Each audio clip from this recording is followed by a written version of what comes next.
कर्पूरगौरं करुणावतारं संसारसारं भुजगेंद्रहारं सदा वसंतं हृदयारविंदे भवं भवामी सहित नमामि। नमस्कार, श्री स्वामी समर्थ। उद्या आहे श्रावणातला तिसरा सोमवार।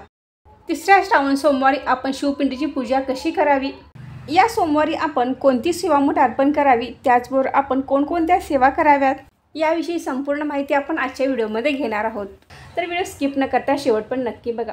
तुम्हाला जर माझा व्हिडिओ आवडल्यास व्हिडिओला लाईक करा आणि चॅनलला सबस्क्राईब करा। नमस्कार, मी सारिका भक्ती विश्वमध्ये आपले मनापासून स्वागत करते। बघता बघता श्रावण महिन्यातला तिसरा सोमवार आला देखील। उद्या श्रावणातला तिसरा सोमवार आहे, तर या दिवशी शिवामुठी मूग आहे। तर तुम्ही सकाळी देवपूजेच्या वेळी किंवा सायंकाळच्या वेळी प्रदोष काळात देखील शिवपिंडीची पूजा करू शकता। श्रावणामध्ये शिवपिंडीला अभिषेक घालण्याला विशेष महत्त्व आहे।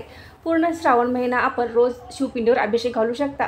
शक्य नसेल तर आपण फक्त सोमवारी तरी शिवपिंडीवर अभिषेक घालणे आवश्यक आहे। तुम्ही मंदिरात किंवा घरात कोठेही शिवपिंडीवर आपण जलाभिषेक जरूर करायचा आहे। शिवपिंडीवर फक्त पाण्याने अभिषेक केला तरी देखील चालतो। त्याचबरोबर आपण दुधाने, पंचामृताने, मधाने, साखरेने, उसाच्या रसाने अशा पद्धतीने आपण शिवपिंडीवर अभिषेक करू शकतो। जे पदार्थ घेऊन आपल्याला अभिषेक करणे शक्य आहे ते पदार्थ घेऊन आपण शिवपिंडीवर अभिषेक करायचा आहे। मी येथे शिवपिंडीवर दुधाने अभिषेक केला आहे। त्यानंतर मी शिव अष्टोत्तर नामावलीचे पठण करणार आहे। श्रावणामध्ये रुद्राभिषेक करण्याला विशेष महत्त्व आहे। मी पहिल्याच सोमवारी रुद्राभिषेक केला होता। आज शिव अष्टोत्तर नामावलीचे पठण करणार आहे।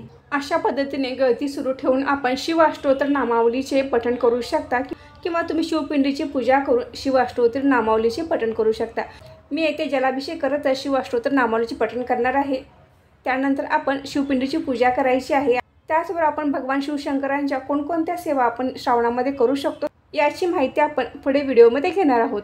श्री शिव अष्टोत्तर शतनामावली। ओम नमः शिवाय, ओम महेश्वराय नमः, ओम संभवे नमः, ओम पिनाकिने नमः, ओम शशिशेखराय नमः, ओम वामदेवाय नमः, ओम विरूपाक्षाय नमः, ओम कपर्दिने नमः, ओम नीललोहिताय नमः, ओम शंकराय नमः, ओम शूलपाणिने नमः, ओम खट्वांगिने नमः, ओम विष्णुवल्लभाय नमः, ओम शिपिविष्टाय नमः, ओम अंबिकानाथाय नमः, ओम नीलकंठाय नमः, ओम भक्तवत्सलाय नमः, ओम भवाय नमः, ओम शर्वाय नमः, ओम त्रिलोकेशाय नमः, ओम शीतकंठाय नमः, ओम शिवप्रियाय नमः, ओम उग्राय नमः, ओम सर्वेश्वराय नमः, ओम कामराय नमः, ओम अंधकासुरसूदनाय नमः, ओम गंगाधराय नमः, ओम ललाटाक्षाय नमः, ओम कालकालाय नमः, ओम कृपानिधे नमः, ओम भीमाय नमः, ओम परशुहस्ताय नमः, ओम मुग्रप्राणाय नमः, ओम जटाधाराय नमः, ओम कैलासवासिने नमः, ओम कवचिने नमः, ओम कठोराय नमः, ओम त्रिपुरकांताय नमः, ओम वृषाकाय नमः, ओम वृषभारूढाय नमः, ओम भस्मोललित विग्रहाय नमः,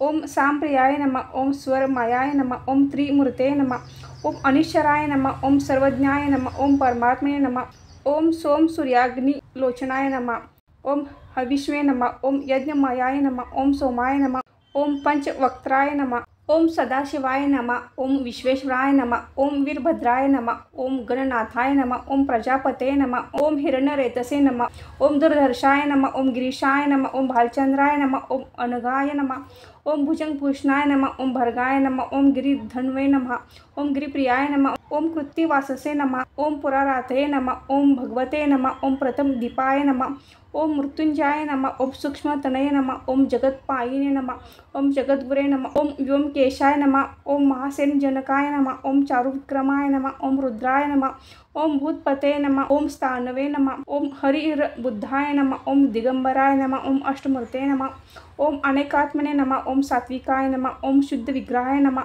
ओम शाश्वताय नमः, ओम खंड परश्वे नमः, ओम अजाय नमः, ओम पाश विमोचनाय नमः, ओम मुरडाय नमः, ओम पशुपते नमः, ओम देवाय नमः, ओम महादेवाय नमः, ओम अव्ययाय नमः, ओम हरे नमः, ओम पुष्पदंतभिदे नमः, ओम अव्यग्राय नमः, ओम दक्षध्वराय नमः, ओम हराय नमः, ओम भगनेत्राभिदे नमः, ओम अव्यक्ताय नमः, ओम सहस्राक्षाय नमः, ओम सहस्रपदे नमः, ओम अपवर्गप्रदाय नमः, ओम अनंताय नमः, ओम तारकाय नमः, ओम परमेश्वराय नमः।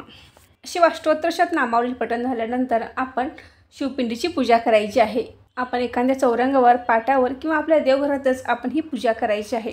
तिसऱ्या श्रावण सोमवारची शिवामुठी मूग आहे, तर आपण अख्खे मूग जे असतात आपण ते शिवपिंडीवर अर्पण करायचे आहे। तुम्ही घरी करू शकता किंवा मंदिरात शिवपिंडीवर मूग अर्पण करणार असाल तर देखील चालेल। शिवपिंडीला भस्म चंदन लावायचे आहे। कापसाचे वस्त्र अर्पण करावे, पांढरी फुले आणि बेलपत्र अर्पण करावे। आपल्याला शक्य असतील तर 108 बेलपत्र आपण अर्पण करू शकता, नसतील तर आपण एक जरी बेलपत्र शिवपिंडीवर अर्पण केले तरी देखील चालेल.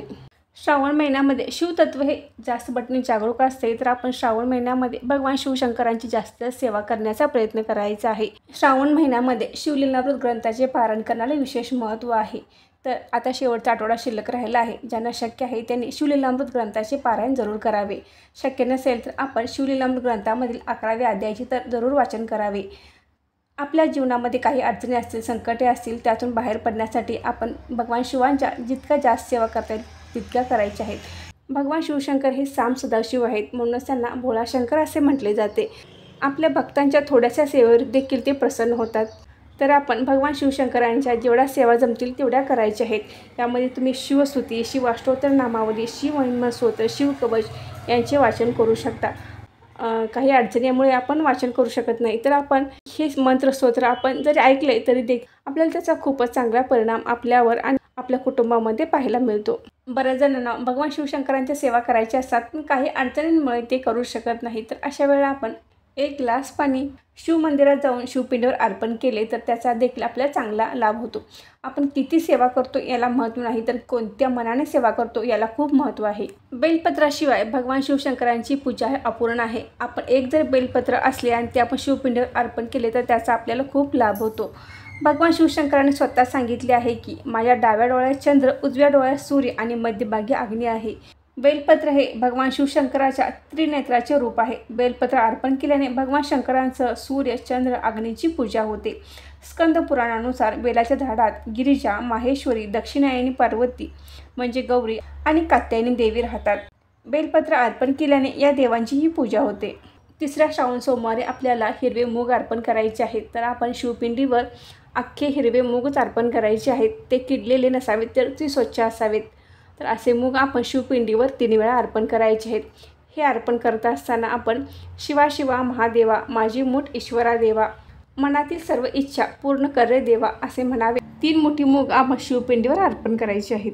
तुमच्या घराला जर पितृदोष असेल किंवा पितृदोषामुळे काय त्रास होत असेल तर तुम्ही 12 ज्योतिर्लिंग स्तोत्राचे पठण करायचे आहे. हे पठण तुम्ही श्रावणात तर करायचे आहे. त्याचबरोबर आपण प्रत्येक सोमवारी 12 ज्योतिर्लिंग स्तोत्राचे पठण करायचे आहे. 12 ज्योतिर्लिंग स्तोत्र हे नित्यसेवेच्या पुस्तकात आहे. ज्यांच्याकडे पुस्तक नाही त्यांनी यूट्यूबला ऐकून म्हटले तरी चालेल. अतिशय छोटे आहे, अगदी 2-3 मिनिटात तुमची ही सेवा होऊन जाईल. तर आपण पितृदोष निवारण्यासाठी 12 ज्योतिर्लिंग स्तोत्राचे पठण प्रत्येक सोमवारी करायचे आहे. शिवपिंडीची सर्व पूजा झाल्यानंतर नैवेद्य दाखवायचा आहे. तुम्ही फळांचा, दूध साखरेचा किंवा फक्त साखरेचा जरी नैवेद्य दाखवला तरी देखील चालेल. त्यानंतर आपण शिवशंकरांची कर्पूर आरती म्हणायची आहे. अशा पद्धतीने आपण श्रावणातल्या 3ऱ्या सोमवारची पूजा करायची आहे. आय होप तुम्हाला हा आजचा व्हिडिओ आवडला असेल. व्हिडिओ आवडला व्हिडिओ लाईक करा, शेअर करा आणि सारिका भक्ती विश्व या यूट्यूब चॅनल सबस्क्राईब करा. धन्यवाद.